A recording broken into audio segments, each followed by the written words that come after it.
राम राम भक्तों, कैसे हो आप सब। राम राज माना कि राम राज मतलब एक ऐसी व्यवस्था जो सबके लिए सुखकारी हो। राम राज माने एक ऐसी व्यवस्था जो सबके लिए हितकारी हो।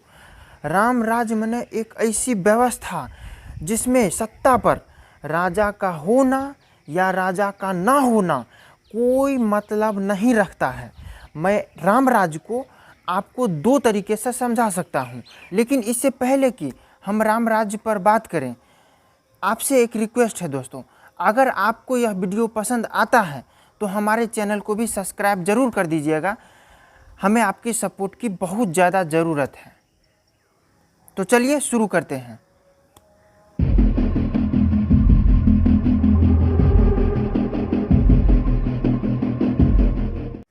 आपने रामायण तो पढ़ी ही होगी, अगर नहीं पढ़ी है तो टीवी पर तो देखी ही होगी।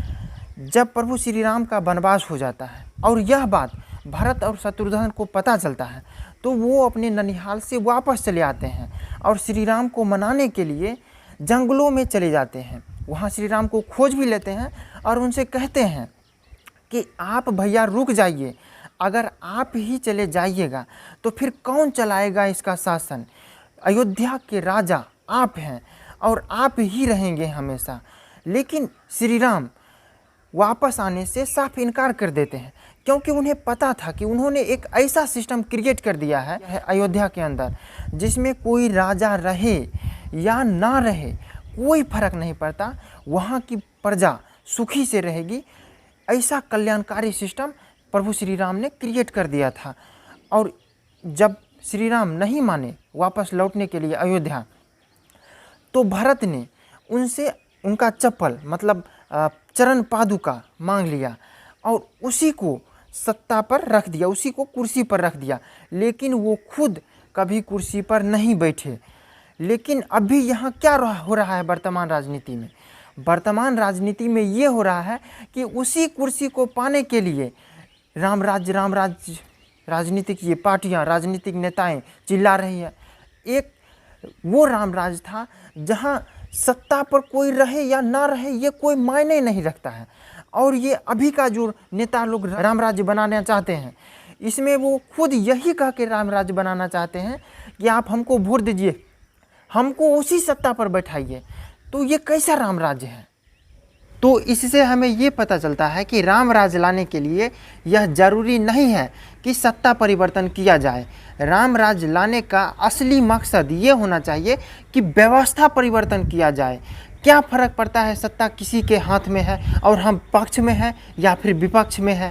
ये बंगाल की प्रबुद्ध जनता है, ये हम सब हैं और बंगाल में परिवर्तन की तैयारी हो रही है। इसको सत्ता परिवर्तन बोलते हैं, व्यवस्था परिवर्तन नहीं।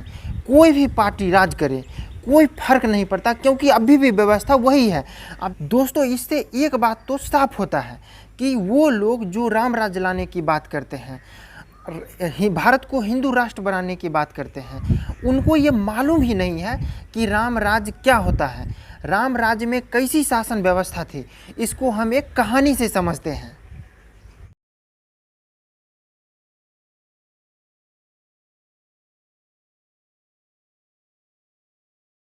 दोस्तों, हम अगले वीडियो में बात करेंगे कि आज़ादी के समय या फिर आज़ादी के बाद कौन भारत में राम राज्य लाने की बात करता था, किसका सपना था कि आज़ादी के बाद भारत में राम राज्य स्थापित हो। तो अगला वीडियो देखना ना भूलें। नमस्कार दोस्तों, मैं हूं रजनीश।